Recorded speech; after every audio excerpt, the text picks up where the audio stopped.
Hello, everybody, and thank you for coming today. My name is Lindsay Humphreys, and I'm the Program Director for Junior Achievement of New Mexico. Welcome to our Inspiring NM Student Conference. Thank you to the New Mexico Society of CPAs, who has partnered with Junior Achievement of New Mexico to bring you this amazing conference. This conference was designed to provide New Mexico students with the opportunity to hear personal journeys of business professionals in various careers in finance. During the remaining 5 weeks of this conference, we will feature 2 speakers per week, a speaker on Wednesday afternoons at 1 o'clock and Thursday mornings at 10:30.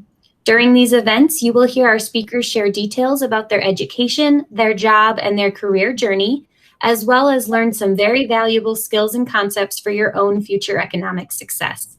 Before we get started, a few virtual meeting etiquette reminders. As I said, this meeting is recorded and will be posted onto our YouTube channel for anyone who is unable to attend today's session, so feel free to share that link with your network when that comes to you. At this time, if you could please type your first and last name into the chat box, and if there are any educators or students or parents on the call and you have multiple people with you, please just let us know how many are with you, and we will keep that in our files. During the speaker's presentation, please make sure that your mics are muted. And if you have questions during the presentation, feel free to jot them down in the chat box, or you can unmute during the Q&A portion of the event and ask our speaker live. Today, we are so excited to welcome Ruben Reyes, Marketing and Outreach Executive for New Mexico Education Assistance Foundation. We are honored and thrilled to have him share his story with you all today. Ruben, I'll pop over and share my screen, and the floor is yours. Thank you. Thank you very much. Lindsay, first of all, I'm very humbled that you had asked me to speak today because I was such an average student in high school. Really, I want to say less than average student in high school. So I am very humbled to be here speaking today because I did see the list of speakers that you have for your conference, and I know some of those folks are amazing people. So again, I'm honored to be here with you today. So, I'm excited to talk to the kids about my journey because I was such an average student, and really less than average student in high school. And, I grew up in a large Hispanic family. I had, 6 brothers and sisters and a little short Hispanic mom, and she was the hardest working person that I've ever known. And she had to be because she had to pay, to feed 6 kids. This wasn't an easy thing, but I did learn a lot just watching how hard she worked to make sure that she, kept food on the tables and things like that. And, as a kid, sometimes when you don't have a lot of money or your parents don't have a lot of money, sometimes you don't know that you're low income, and I really didn't know that we were low income because we always had food on the table. And we had what we needed. Of course, we didn't have, fancy stuff. We didn't have all the cool stuff or things like that. But we had what we needed. But we were on free and reduced lunch. I bet my mom was really, really happy about that. So, and then at the time too, my mom was great. And again, I didn't realize this, but she worked in a factory. And she worked in a factory. It was the Atari factory. And I thought it was a really cool thing because my mom made like these video cartridges for video games. Back then it was a thing called Pong. Ding, ding, ding, ding. The very beginning of video games. And I thought it was a really cool thing. But, I didn't realize that my mom worked in a factory and made very little income. But then again, I didn't realize we were really low income because we basically had what we needed. And, we had food on the table and we had a school to go to. And I'm going to speak to that a little bit. I think education is huge. And I tell my son, education is a gift. And you really, really need to take that in. And I'm going to talk about that just a little bit. So, I'm going to start on my journey. And what I did is I'm going to put up a picture. You can go to the next slide here, Lindsay. And I have a picture here. This was a big thing for me. When I was in high school, there was a program that we had. And this program was students can attend. It was kind of a career school. So part of the day, we would get bused to this other career high school. and we would learn a career, a trade. And I've always been the type of person that liked to build things, take things apart. I love things that move. I love little gadgets. And I would just, if my hands aren't moving, I wasn't happy, and I would just love ripping things apart, putting them back together. Sometimes they worked, sometimes they didn't. Sometimes I would just make them do different things than they were supposed to do. I mean, that's just the type of kid I was. I just would love doing stuff like that. And when I saw this class, that they offered through this new program that they had in my high school, is like, learn a career, and you spend half the day here, and they would bus us in. And I said, wow, that's really cool, because a typewriter, and I'm hoping most of you students have seen a typewriter before, but maybe not. A typewriter was a manual process in terms of where the user would click on these keys, and it would strike the paper and actually put the character on the paper manually with ink. Okay. So to me, this was kind of exciting, because there were so many moving parts inside this thing called the typewriter. And I would look at it, and and it was really fun. And I took it apart, and I would go to class, and I was excited about it, because I was learning this big career, this new thing that I was going to do, right after high school. And so, so it was fun. It was exciting, and I thought I was learning something that I could utilize for a long time, and it would pay me lots of money, because this was, a pretty cool thing. And I learned a lot, and I'm going to talk about what I learned from this typewriter that you see here on the screen. Lindsay, go ahead and go to the next slide. So what did I learn? Okay. And again, I was a high school student. What did I learn? I learned that things change. Okay.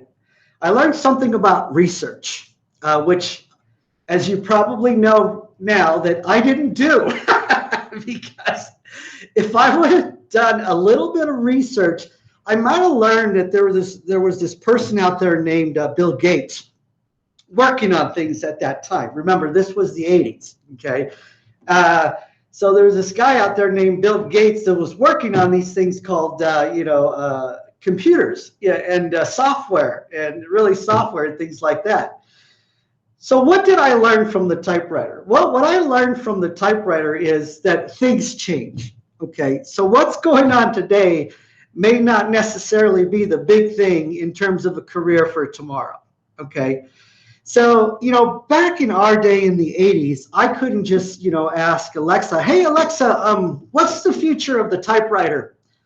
And Alexa would have came back, well, Ruben, the typewriter pretty much is going to go extinct in the next 2 years. So you may not want to, spend too much time on it. Of course, I was, just out of high school, and I didn't know any better. When we had to do research, we had to go to the library, we had to talk to people, we had to that type of thing. Right now, when you do research, it's all at your fingertips, which is awesome, by the way. It's just awesome. So that's what I mean by things change. So what you see today may not be the big thing tomorrow. So things change, right? So what the typewriter taught me was, don't just think about the present when you're thinking about a career and earning money later in a career. Think about what is coming, okay, in 5 to 10 years from now. And what's very different now for you guys, which I think is very exciting, is the change of technology is just so dramatic. These changes are coming much, much faster than back in the day when we were young. Okay. But again, if I would have took the time to do a little research about the typewriter, which I was very excited about because it had all these moving parts, and I could take it apart and fix it and put it back together, I would have focused my time elsewhere. I really would have, right? But I didn't know because I didn't ask and I didn't do that research. So that's something that I learned from the typewriter. Again, another thing I learned from the typewriter is prepare for tomorrow, right? What is the typewriter going to look like 5 years from now? Okay. Right around this time, the word processor was coming out, so, if I would have done a little research, I would have maybe found that out. So right out of high school, I said, great. Okay. I started looking for a job, repairing and fixing typewriters, and I did a couple of interviews. Of course, I was just out of high school, so that a lot of folks, well, you just don't have the experience. Okay, um, well, I just spent all this time learning how to fix typewriters, and you don't have any jobs available. Well, that's not good. Another thing I learned about life in general is you're going to have your ups and downs. There's going to be a lot of times when you fail. And what I want to say about failing is totally okay. It's a part of life, okay? All I have to say about failing is just fail faster and move on to the next thing, okay? That's really what it is. You're going to learn that. You're going to fail a lot throughout life. We all do. It's just part of life. Okay, so that's my little tip there. Just fail faster and move on. Okay, so that's another thing that I learned about the typewriter. Okay, so here I am. I'm young, just out of high school. Well, what am I going to do now? There's no jobs fixing typewriters. They're kind of going away. Well, again, I was really young. So what, a kid my age, kid my age, what do you want? Well, let's see. I either want to be a rock star, or a really cool architect, designing these really cool buildings and things like that, or I want to fly a jet. That's probably the three things that I wanted to do.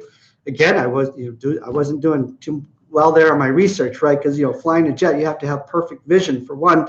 And I wore glasses at the time, by the way, and I still do today. So what I decided to do, and you can go to the next slide, Lindsay, is I decided that I wanted to be a rock star and play drums in a band.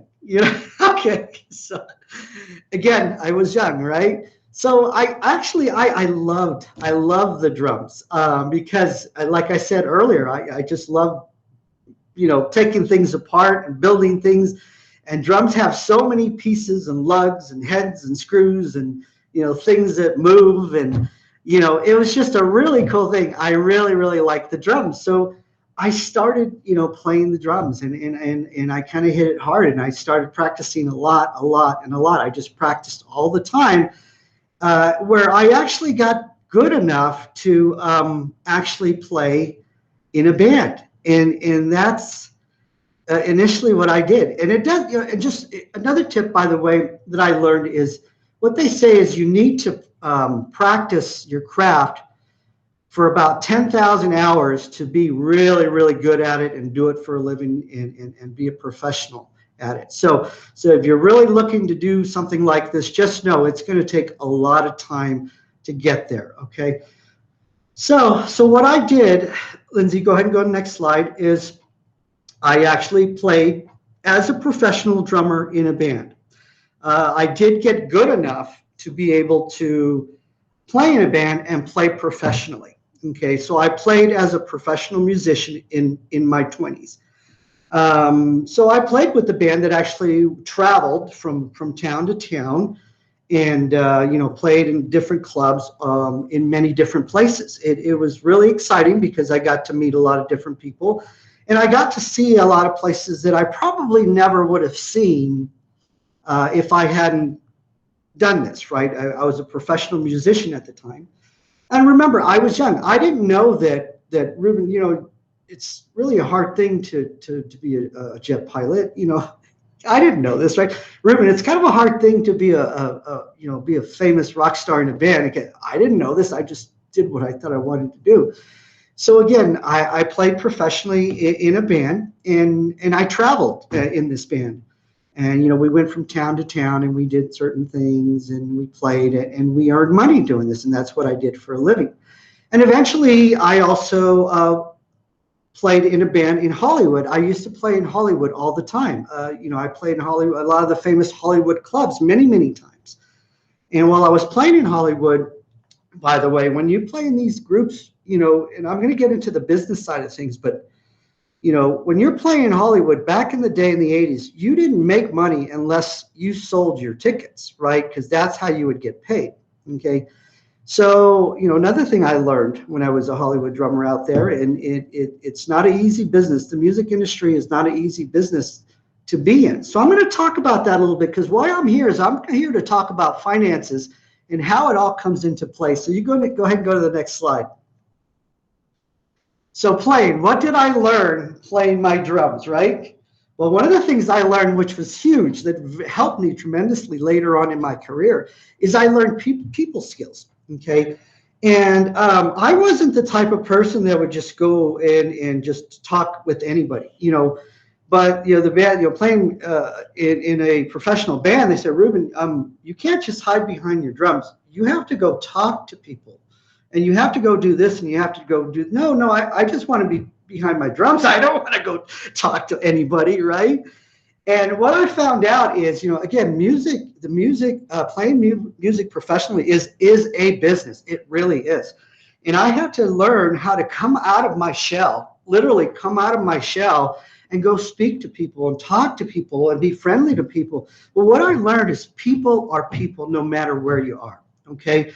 I mean, we're all different because we all have different experiences growing up, and that's what makes us unique, right? We all have different experiences to share. None of us are going to be the same because we all have different experiences growing up. We're all unique in that way. But in terms of people, we're all people, right? A lot of times I didn't realize, but they were more nervous to talk to me than I was to talk to them, because I was really nervous to go to talk with people, right?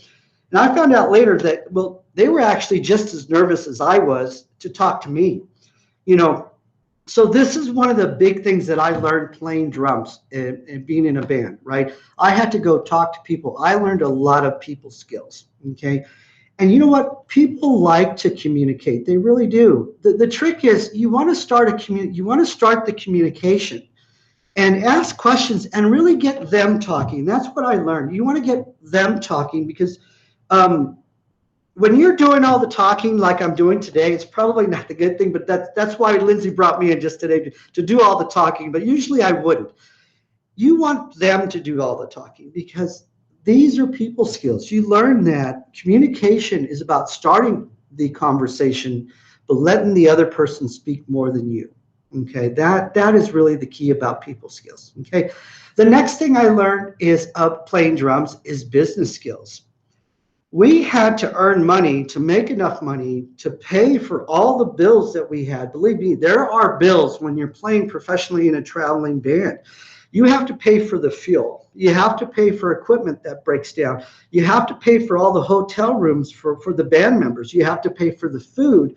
You have to pay for your laundry. You have to, there's a lot of expenses.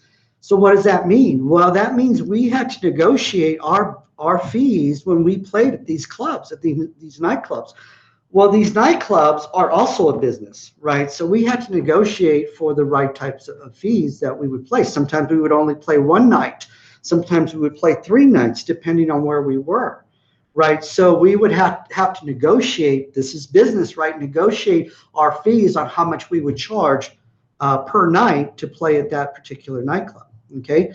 And of course, these business owners, nightclub owners, they want to try to get you in for the least amount of money as they can because they have bills too, right? So we had to learn to negotiate, and these are business skills that we learned, right? And again, it all came down to finances.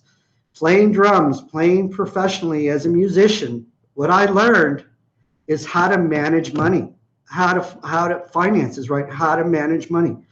It's a big thing that I learned playing as a professional musician. I don't know if that's quite surprising to some of you. You think you might learn other things playing in a band, a rock band, and playing all over the country.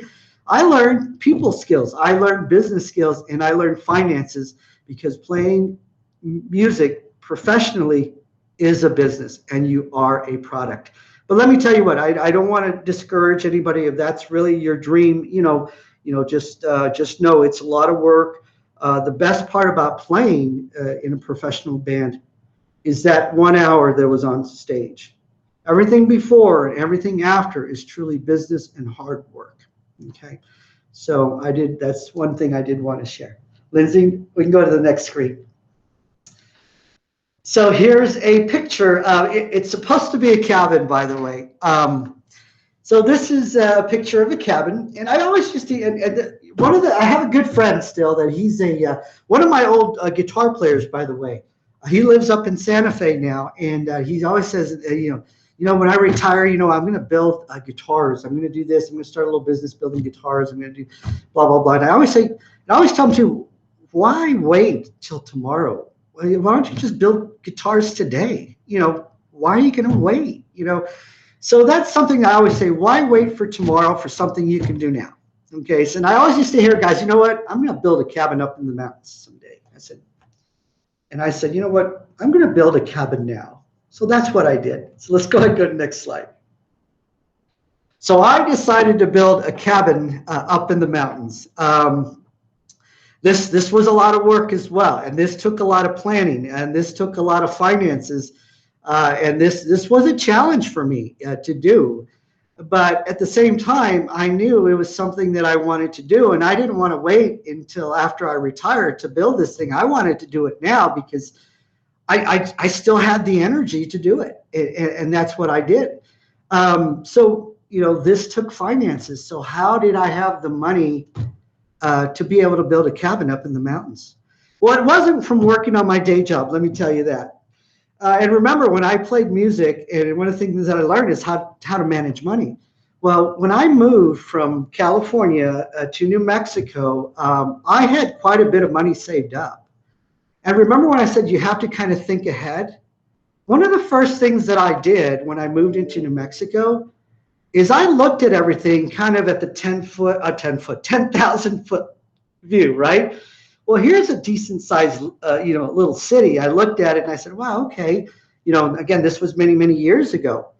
And by the way, I used to drive, we used to pass through Albuquerque. Unfortunately, we didn't play in Albuquerque too much when I was traveling with the band, but we used to travel through Albuquerque when we were going to other places. So I knew it existed. And my wife now actually had family here that lived in Albuquerque. So it was a good thing for her. So we both moved together from California here into New Mexico. So it does take money to be able to buy land and build a cabin up in the mountains. So where did I get that money from? So the reason I had money to do this, because when we moved into New Mexico many, many years ago, I looked at it from a 10,000 foot level. I said, well, here's a small city. It can only grow this way, and it can only grow that way because, we have tribal lands here and we have tribal lands there. So really, it can only grow west. It can't grow too much east because the mountains are right there. So what I did early on is I bought land in New Mexico, and I bought a bunch of land out in Rio Rancho, believe it or not. And I bought land out in Rio Rancho, and I made payments on this land too, because over time I knew I would pay it off. I got a pretty good interest rate from the person I bought this land from, and I paid it off over time. Well, I made this money from that purchase. So I was able to buy the land up in the mountains that I wanted, and I was able to build this cabin because I planned ahead. I didn't look at what Albuquerque looked like when I moved there at the present time. I looked at what is Albuquerque going to look like 10 years from now.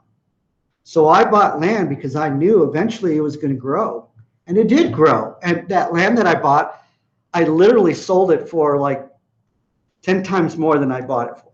Okay, so it allowed me to have the finances to do what I did. Okay, so again, I wanted to say that a little bit because it does take money to do things. And to have experiences, by the way, life is about experiences. To have experiences, you also have to have a little money to have some of those experiences. Okay, so we can go ahead and go to the next slide. So what did I learn from building a cabin? Okay, so when I built the cabin, that was not all that I was doing at the time. I was still working, right? Because I was working full time, and I was building this cabin on the weekends. Now, from Monday through Friday, I was also working on what's called a Microsoft certification. I was learning to be a database administrator. At the time, there was a Microsoft program. You had to pass literally, I want to say there was at least 16 exams to become a database administrator. It was a lot of work for me. And I'll be honest with you, it was hard. It was a hard thing for me to do. But while I was building that cabin on the weekends, which by the way took me about 3 years to complete, I was also working on my Microsoft certification. I was becoming a database administrator, which was really tough for me. And like I said, I'm an average guy. I was an average student. And like I said earlier, probably less than average, okay? I didn't even speak English, by the way, when I was 2, 3 years old, okay? I forgot to say that earlier. But when I was getting my Microsoft certification to become a database administrator, that was really hard for me. And I'll be honest with you, those exams, I failed like 3 or 4 of them. And I had to do them over and over again until I finally passed them. But I did not give up, okay? Because some of those exams were really, really hard for me. And I did fail quite a few of those exams. But I went back, I studied some more, and I finally did pass those exams, okay? So you will fail, but do not give up, okay? Because sometimes we have to do things over again to pass the second time, okay? So just again, you will fail sometimes, but if you don't, if you pass all those exams from the first time, oh my God, good for you. But for me, like I said, it was really hard for me, and I had to work really hard to pass all those exams, and I finally did pass those exams.